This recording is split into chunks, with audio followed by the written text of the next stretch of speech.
கண்ணாடி போட்டிருக்கீங்களா? Contact lens போட்டிருக்கீங்களா? உங்களுக்கான அதிநவீன கண்டோரா லேசிக் தொழில்நுட்பம் இப்போது ஜோசப் ஐ ஹாஸ்பிட்டல்ல. கண்களுக்கான உலகத்தரம் வாய்ந்த சிகிச்சை பெற Joseph eye hospital, Melapudur, Trichy. Makkal Needhi Maiam கட்சி வரும் சட்டமன்ற தேர்தலில் போட்டியிடவில்லை என அக்கட்சியின் தலைவர் கமல்ஹாசன் தெரிவித்துள்ளார்.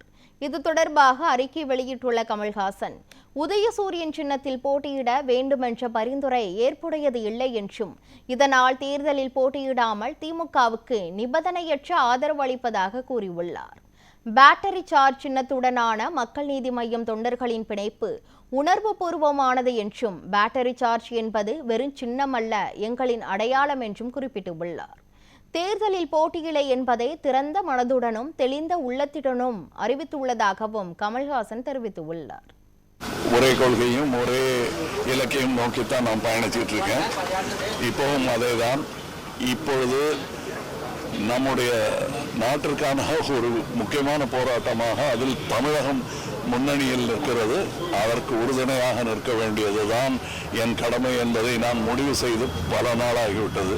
பாரத் ஜோடோ யாத்திரா நடக்க ஆரம்பித்ததிலிருந்து இங்கே வந்து நம்ம கை கொடுத்ததிலிருந்து இது எங்களுடைய கடமையாக நான் நினைக்கிறேன்.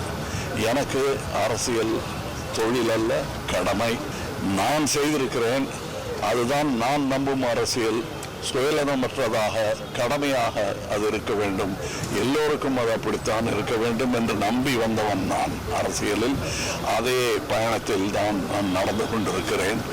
இந்த முயற்சி, இந்த ஆட்சி தொடர வேண்டும் என்று நினைப்பவர்கள் அது ஒரு தமிழ் குடிமகனின் உரிமை. அந்த நிலையிலும் ஒரு கட்சி தலைவன் என்ற நிலையிலும் நான் எடுத்திருக்கும் முடிவு இந்த ஆட்சி மீண்டும் மலர வேண்டும், வர வேண்டும் என்பதுதான்.